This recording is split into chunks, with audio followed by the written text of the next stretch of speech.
Assalamualaikum warahmatullahi wabarakatuh. Selamat pagi. Selamat bergabung di kelas geografi bersama Bu Desi.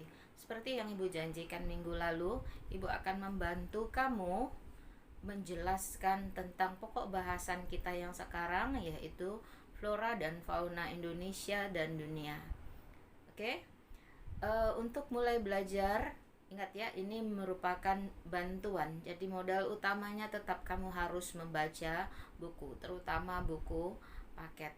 Di dalam belajar nanti ada yang harus kamu perhatikan, ada yang harus kamu catat, maka siapkan penanya dari sekarang. Oke? Siap untuk belajar? Sebelum belajar, mari kita berdoa menurut agama dan kepercayaan masing-masing, agar apa yang kita pelajari hari ini mendapat kemudahan untuk segera dipahami. Oke, baik, mari kita mulai. Sebelumnya, biar Ibu beritahu, setiap memulai pelajaran, biasakanlah membaca dan membuat mind mapping seperti ini, atau peta konsep. Ya, peta konsep ini seperti pengantar yang akan membimbing kamu, membantu kamu fokus apa yang harus dikuasai atau apa yang harus dipelajari. Jadi tidak ngambang seperti yang kemarin-kemarin ya. Belajar tentang poros maritim nggak tahu apa yang mesti dipelajari karena kamu tidak punya peta konsep atau mind mapping. Ya, sekarang Ibu beri contoh mind mapping yang Ibu buat. Terserah kamu nanti mau bikin mind mapping atau peta konsepmu seperti apa. Yang jelas itu nanti hanya kamu yang tahu dan kamu yang paham. Oke? Kita lanjut. Pokok bahasan kita tentang flora dan fauna Indonesia dan dunia ini akan terdiri atas 6 bagian. 1, 2, 3, 4, 5, 6. Bagian pertama mengenal bioma dunia atau karakteristik bioma. Nanti persebaran flora dan fauna. Jadi apa biomanya akan mempengaruhi persebaran flora dan fauna. Nah, flora dan fauna dunia ini juga akan mempengaruhi flora dan fauna Indonesia. Nah, kemudian faktor apa yang mempengaruhi sebaran flora dan fauna dunia dan Indonesia tadi? Nah, di sini ada latar belakangnya. Kemudian setelah kita tahu begini flora dan fauna itu dipengaruhi oleh ini, maka lanjut itu konservasi atau perlindungan. Setelah dilindungi, nah flora dan fauna itu bisa dimanfaatkan sebagai sumber daya alam. Oke, jadi ada 6 bagian. Nah, mungkin video ini nanti akan dibagi menjadi dua bagian. Oke, kita mulai. Karakteristik bioma. Minggu lalu sudah Ibu tanyakan, ya, beri pertanyaan pada kamu, apa itu bioma? Bioma adalah komunitas biologis yang unik. Unik artinya dia beda ya, melingkupi area geografis yang luas, terbentuk karena pengaruh iklim dan lingkungan morfologi. Oke, Ibu ulangi sekali lagi. Bioma adalah komunitas biologis, artinya kelompok-kelompok makhluk hidup yang unik. Unik dia berbeda dengan bioma yang lain. Melingkupi area geografis yang luas, terbentuk karena iklim lingkungan morfologis. Oke, sampai di situ cukup jelas? Nah, nanti sebentar lagi kita akan masuk ke biomanya. Bioma itu seperti apa? Nah, nanti kita lihat. Kita mulai yang pertama yaitu bioma hutan hujan tropis. Kadang-kadang orang menyebutnya juga hutan hujan saja atau hutan tropis saja. Gak masalah, yang penting kamu paham bahwa hutan tropis, hutan hujan tropis itu sama. Kenapa kita mulai dari sini? Karena ini yang paling dekat dengan kita. Ya, di Indonesia sebagian besar biomanya berupa hutan hujan tropis. Apa tandanya, ciri-cirinya? Hutan hujan tropis karena berada di lingkungan yang curah hujannya tinggi. Akibatnya apa? Keadaannya menjadi lembab. Tandanya atau ciri-cirinya, karakteristiknya ditandai oleh pohon-pohon besar, ya. Pohon-pohon besar yang bahkan sebagiannya berlumut, ya. Kenapa berlumut? Karena lembab. Kenapa lembab? Karena curah hujannya tinggi. Pohonnya besar-besar, tinggi antara 30, bahkan ada yang sampai 90 meter. Kemudian dinaungi oleh daun-daun atau istilahnya kanopi, ya, yang sangat lebat, sehingga dasar hutan seperti ini kadang-kadang suasananya buram atau gelap. Kenapa gelap? Karena cahaya matahari dari atas terhambat oleh kanopi atau daun-daunan yang lebat tadi, ya.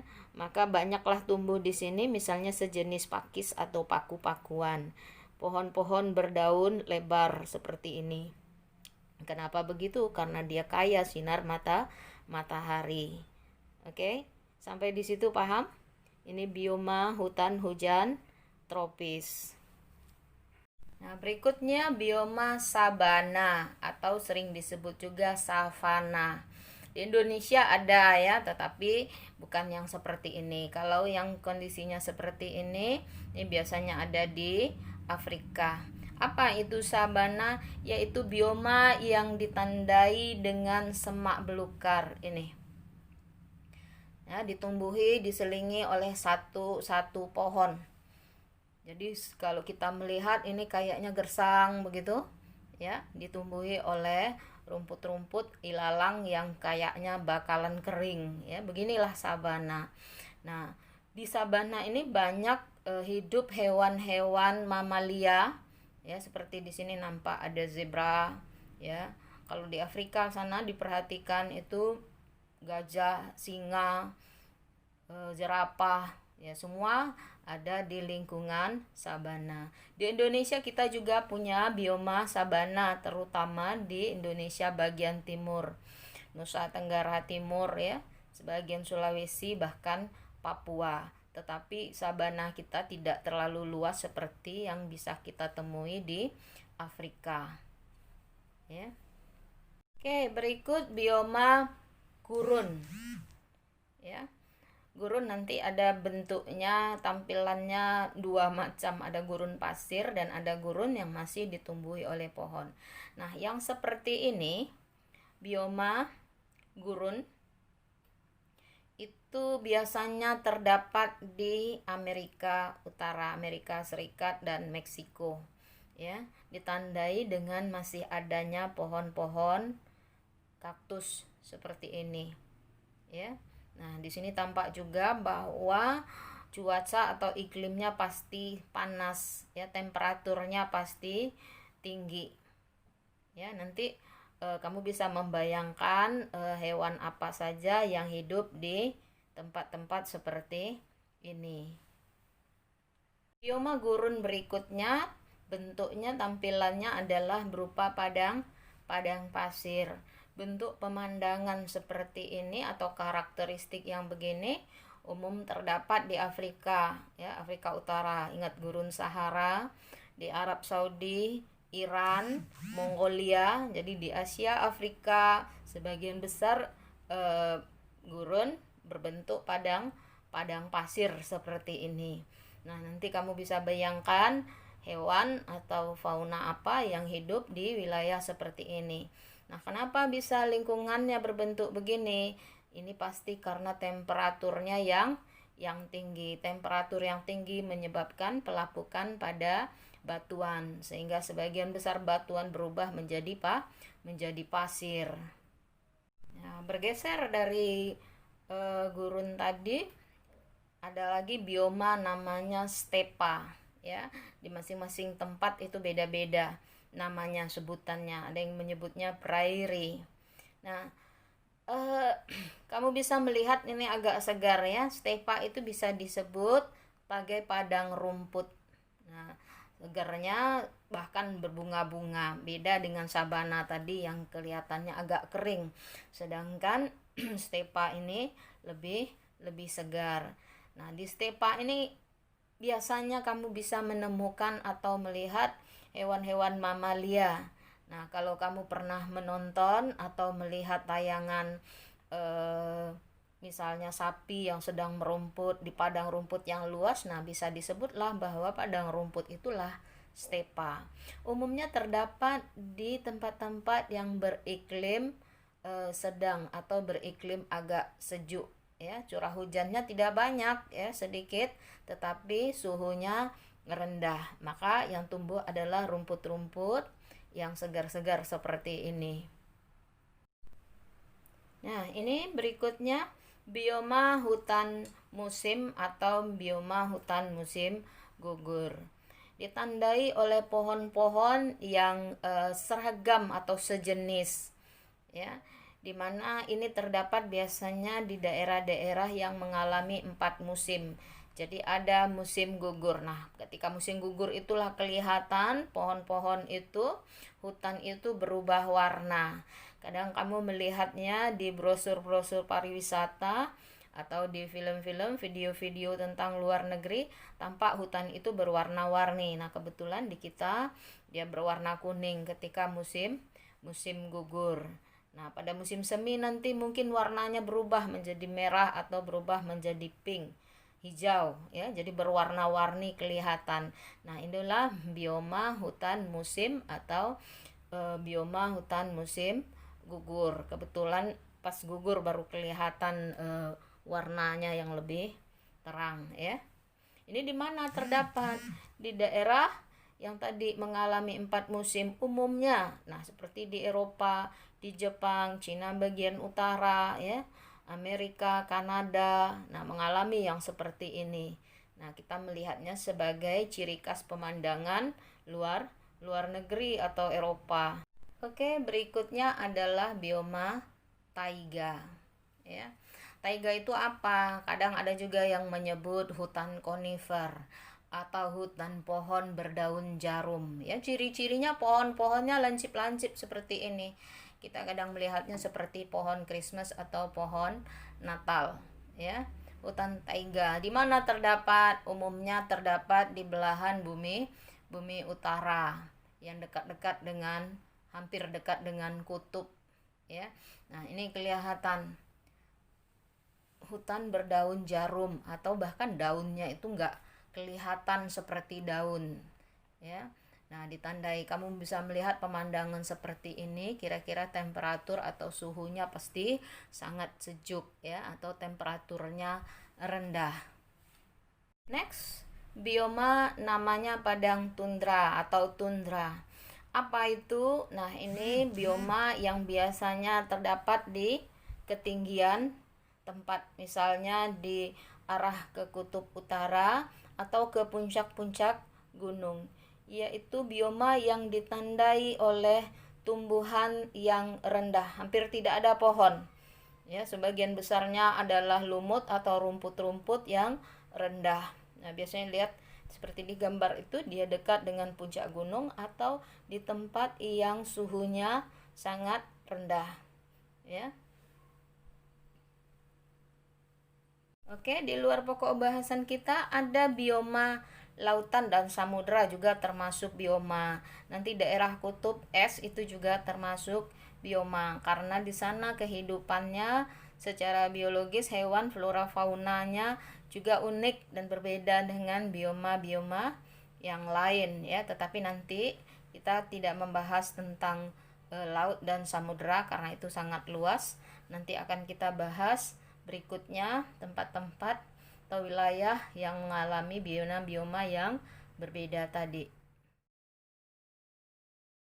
Kita lanjut dengan ini analisanya. Perhatikan, bioma tadi menjadi berbeda bukan tanpa sebab, terutama karena dipengaruhi oleh iklim dan morfologi atau bentuk muka buminya. Oke, mari kita perhatikan. Tadi kamu sudah kenali bentuk-bentuk atau macam-macamnya bioma. Di mana tempat-tempat tersebut tersebarnya di permukaan bumi? Mari perhatikan hutan hujan tropis. Hutan hujan tropis terdapat di tempat-tempat yang dilalui oleh garis khatulistiwa ini. Di Amerika Selatan terkenal hutan Amazonnya, ya. Di Afrika terkenal hutan Zaire atau hutan Kongo. Indonesia termasuk Kalimantan, Sumatera, bahkan Thailand juga, ya, sebagian Asia Tenggara, Papua, Sulawesi. Nah, itu adalah bioma hutan hujan tropis. Perhatikan bahwa tempat tersebut dilalui garis ekuator atau garis khatulistiwa. Kemudian sabana. Ingat sabana tadi, yaitu semak belukar yang agak-agak kering itu. Di mana tempatnya? Biasanya bisa ditemukan di tempat-tempat, ya, antara ekuator dengan garis balik. Nah, kita menyebutnya daerah subtropis. Ini dia, ya. Nah, perhatikan, yang terkenal itu sabana ada di Amerika Selatan, ya, di bersebelahan atau berdekatan dengan hutan Amazon. Nah, di Afrika, nih, di Afrika Tengah, di Afrika ke selatan juga, sedikit di Indonesia dan sebagian di Australia. Nah, kenapa ada di situ? Itu tadi karena iklimnya berada di daerah subtropis. Oke, yang ketiga gurun, ya, gurun dan padang pasir. Nah, di mana tempatnya? Juga di tempat yang iklimnya subtropis antara ekuator dengan garis balik 30 derajat lintang selatan dan 30 derajat lintang utara. Maka perhatikan, ini gurun, ya, terkenal. Kalau di Afrika ini gurun Sahara. Sebagian daerah Arab, ya, Iran, Mongolia itu gurun. Amerika juga ada di Amerika Utara, ya, gurun, termasuk di Meksiko. Di Amerika Selatan, ya, sedikit. Di Afrika arah ke selatan juga ada. Nah, yang paling besar juga ada di Australia, yaitu bioma gurun, ya. Kemudian kutub dan gunung es. Nah, puncak-puncak gunung, mana daerah yang ada gunungnya tinggi di atas lebih dari 3000 meter, biasanya ada bioma esnya. Nah, ini kutub di sini utara dan Antartika selatan, bioma es. Semak belukar, ya. Semak belukar yang mana? Itu bisa disamakan dengan padang rumput temperat atau kita nyebutnya tadi stepa, yaitu padang rumput yang rumput-rumputnya pendek, hijau-hijau sejauh mata memandang, tempat sapi merumput. Nah, itu dia. Nah, ini paling banyak di daerah sini, ya, di Eropa bagian selatan, Spanyol, Portugis, begitu. Nah, Afrika bagian utara. Maka di lingkungan sini banyak sekali masyarakat yang mata pencariannya sebagai peternak, ya, padang rumput stepa. Juga di Australia, ya, juga di Amerika Selatan, juga di Amerika Utara. Nah, itu padang rumput yang kita sebut stepa tadi. Kemudian hutan gugur, ya, atau hutan gugur temperat, tergantung kepada temperaturnya. Itu di tempat-tempat yang mengalami 4 musim. Nih, lebih dari 30 derajat ini mengalami 4 musim. Maka terdapatlah hutan gugur atau hutan musim. Kemudian hutan konifer yang berdaun jarum tadi, ingat, seperti pohon-pohon cemara atau pohon-pohon Christmas, ada di belahan bumi utara. Nah, tundra, ingat tundra tadi yang ditumbuhi oleh tumbuhan lumut atau rumput-rumput yang sangat pendek, ya, yang sangat lembab. Nah, ini dia ada di daerah sini. Oke, jadi semakin ke utara semakin renggang, sementara semakin ke khatulistiwa hutan itu semakin hijau, semakin lembab dan semakin lebat. Oke, sampai di situ paham? Oke, kalau kurang paham nanti kamu bisa ulang tayangan ini lagi untuk lebih paham. Baik, dari keadaan bioma tadi pada abad ke-19 ada ahli botani dari Eropa atau dari Jerman bernama Alfred Russel Wallace mengamati, memperhatikan bahwa beda bioma, faunanya juga berbeda-beda.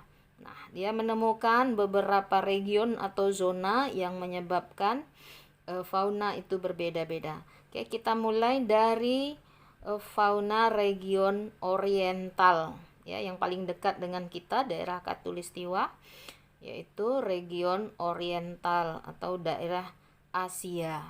Oke, Ibu akan dekatkan kamera, kamu perhatikan, pegang pena. Fauna apa saja yang ada di region oriental ini? Oke, cukup jelas ya.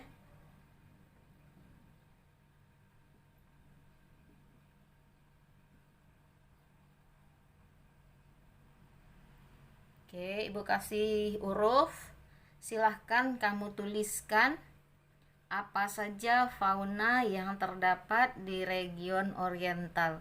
Ingat, region oriental meliputi sebagian besar wilayah Asia termasuk Indonesia, ya. Nah, itu faunanya. Ibu nggak akan sebutkan, tetapi tugasmu adalah mencari dan mengenali, mengidentifikasi fauna yang ada di region oriental. Persebaran fauna region Australian, ya, yaitu melingkupi wilayah benua Australia dan negara Selandia Baru atau New Zealand. Faunanya seperti apa? Ingat tadi Australia biomanya sebagian besar adalah gurun dan sabana. Oke, mari kita lihat faunanya. Oke. Silahkan kamu kenali, kamu identifikasi faunanya. Ibu hanya menunjukkan saja.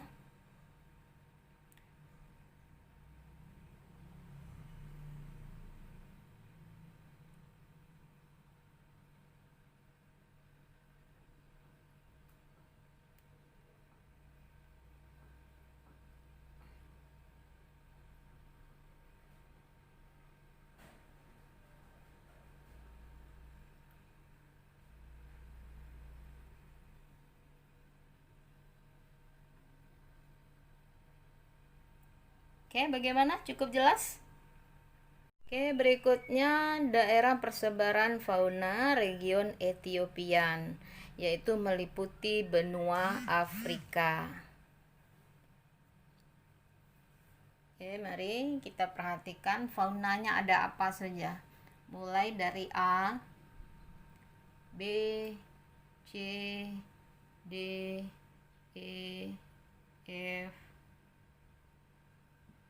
G, H, I, J, K, L, M, N, O, P, Q, R, S, T. Ya, banyak ini, mamalianya besar-besar. Ingat tadi itu meliputi bioma apa saja di Afrika itu. Next, berikutnya adalah persebaran fauna region Paleoartik atau disebut juga Palearktik. Nah, di mana itu? Itu meliputi wilayah Eropa dan Asia sebagian utara. Nah, apa saja faunanya? Tuh, ya. Ibu tidak akan sebutkan, silakan kamu identifikasi sendiri hewan atau fauna apa yang hidup di sana. Nah, ini terutama fauna mamalianya. Oke, cukup jelas? Oke, next. Ya, daerah persebaran fauna region Neoarktik atau Nearktik meliputi wilayah Amerika Utara dan Kanada, ya, dan wilayah Arktik. Nah, ada atau Alaska itu termasuk di situ. Faunanya apa saja? Nih, mulai dari A, perhatikan, B, C, D,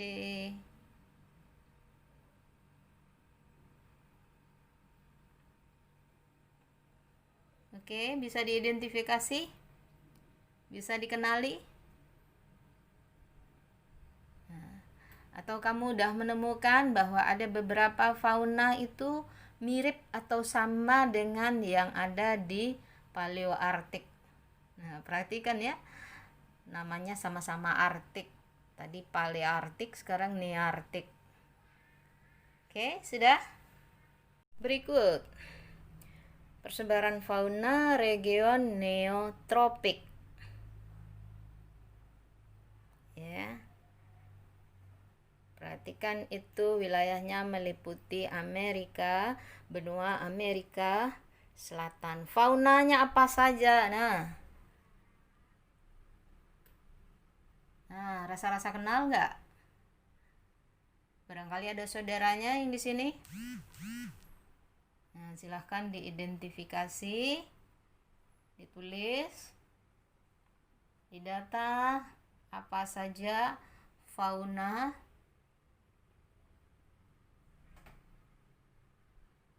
di sini. Oke. Bagus. Nah, bagaimana? Sudah bisa dipelajari? Nah, barangkali kamu sudah bisa menemukan bahwa bioma-bioma tadi mempengaruhi fauna-fauna yang hidup di lingkungan tersebut. Mungkin pengaruh kepada jenisnya, mungkin pengaruh kepada ukuran tubuhnya. Ya. Nah, kamu bisa menganalisa dari yang kamu catat tadi tentang fauna, di mana wilayah yang faunanya berbadan besar-besar. Ya, di mana wilayah yang banyak jenis burung atau aves. Di mana fauna yang tidak ada burung.